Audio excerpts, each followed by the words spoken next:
Hello. The book is High Noon for Natural Gas, although that's not the subject of this video. Today I wanted to talk about the Occupy Wall Street movement as well as the Tea Party. So, for starters, both groups are seeking an alternative to the current clusterfuck, otherwise known as Beltway business as usual. The difference appears to be in which programs they want to cut. The Tea Party appears to want to cut social programs such as, medical coverage, government job programs. Yet I hear nothing about corporate welfare, which to me is just a valid program to cut as any other. I also haven't heard anything about cutting military expenditures, which are the granddaddy of welfare programs. Then again, I haven't had a chance to really hear a competent spokesperson from the group clearly describe what things they want cut. The only people I've seen speaking have been GOP wolves wearing Tea Party clothes. So, cutting the Department of Education or the Department of Energy, the Clean Air Act and whatnot is all well and good if the goal is to reduce government spending. But honestly, what kind of moron avoids the biggest spender? The Pentagon. Frankly, it's talking to the lowest common denominator, so I personally don't support a movement who professes to cut spending, yet doesn't discuss cutting the biggest spender. I can see why no one wants to cut the Pentagon programs because they create jobs. Government jobs too. It's fucking hilarious how stupid this Tea Party position is. So let's see. Join the military, get a government salary, full medical, dental, 3 full meals a day, housing, training, all paid for on our tax money. Serve X years, then retire on full benefits. Yeah, that's going to keep a lid on spending. It's hypocritical and it deserves to be laughed at. So, when the Tea Party, the GOP, starts talking about cutting an aircraft carrier battle group, then I'll start taking them seriously. Until then, it's basically a Mickey Mouse operation and deserves scorn and ridicule. Jesus tap dancing Christ, it costs like $500,000 a day just to operate a lone aircraft carrier, let alone the $4.5 billion to build one, which isn't counting the hardware such as the jets and the personnel. Yet as a projector of US power, it's a 20th century solution. Yes, carriers do project power, but when your enemy can destroy it with a $600,000 cruise missile, it's just stupid. That's just stupid thinking. Oh wait, it's the government and they can't do anything right? Hey, Tea Party, you can't say government jobs are bad and keep the military the way it is. Well, unless you're a moron.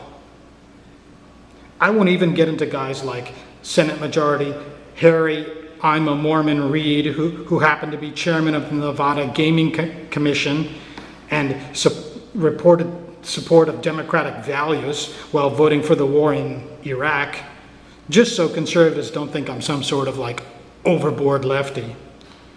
Okay, so now on to Occupy Wall Street. Clearly a left-wing solution.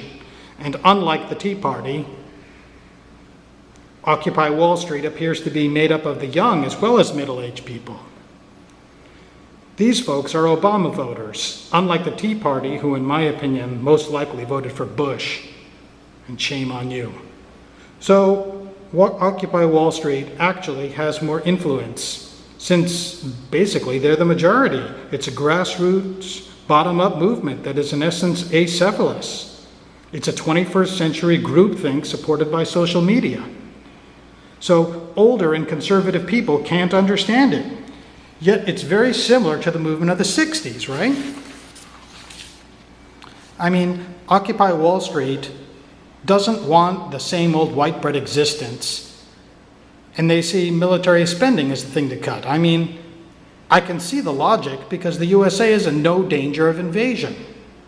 Seriously, when was the last real threat of invasion?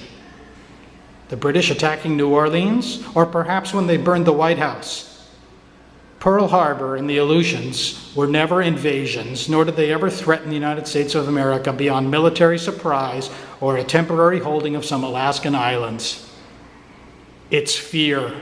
And the fear card's been played and played and played again. The Patriot Act, torture, airport security, they're all part of the selling of fear. And this is getting so old. Oh no, the Muslims are coming for us. Fear the Shiites.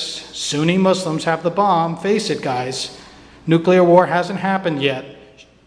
Should we be concerned? Yeah, sure we should. But endless spending for what purpose? What benefit do we get by spending all this money? America should be leading the world, not invading it. Wars are no way to cut spending. Occupy Wall Street understands this, yet they're rather naive and idealistic. They don't address the other out-of-control spending that is sinking the ship of state. I think that has more to do with their lack of experience about how things works. So I guess that's a reasonable excuse. The Tea Party, on the other hand, has no such excuses. So basically, there's a disconnect between the two groups. And I've heard conservative commentator Nicole Wallace say she can't understand how the protesters deal with going to the toilet. I mean, hello? What are you, stupid? That generation is going to have to pay for these wars and social programs, and with a minimum wage salary. And all you can say is something moronic like going to the toilet? Gee, there are no toilets at the protest. I guess I should stay at home and watch TV. Fucking moron. Occupy Wall Street is growing because they're willing to deal with not having a toilet, Nicole Wallace. And frankly, good for them. It only takes a lack of plumbing to kill a movement that honestly isn't a movement, right? I mean, if there's no plumbing and people don't go, then it's not a movement. So as far as GOP hacks such as Eric, I own $15,000 worth of ProShares Trust Ultra Short 20-plus year Treasury ETF Cantor, openly criticizing Democratic action, it's clear to me that he lacks any common sense nor any morality beyond his own egotistic ambitions. What a piece of shit, Eric Cantor. You're a fucking piece of shit. An acephalous movement is by nature leaderless. So it doesn't conform to the current decision-making system set up by previous generations. It doesn't translate well to TV because of a lack of spokespersons. And it's going to keep growing to a large degree because the movement is not quantified or qualified. Sadly, I believe that on Wall Street, Occupy Wall Street is probably going to result in violence as a result of it becoming a real threat. It's an open challenge without demands to the prevailing entrenched value system, which is partially at fault for creating the current system in the first place. Yet, geniuses like Nicole Wallace, even without their toilets, can understand that. Their presence will become increasingly difficult to contain, and cities will quite likely be forced to police the problem, lacking any other alternatives. So actually, Occupy Wall Street and the Tea Party want similar things. The question is, will the system change in time to avoid default? There's another issue about profits that I want to talk about, but this video is already long enough, so I guess I'll discuss it the next time. But simply put, if you believe that the system is going to default, then buying gold and silver is your answer, because gold and silver are money. Sayonara.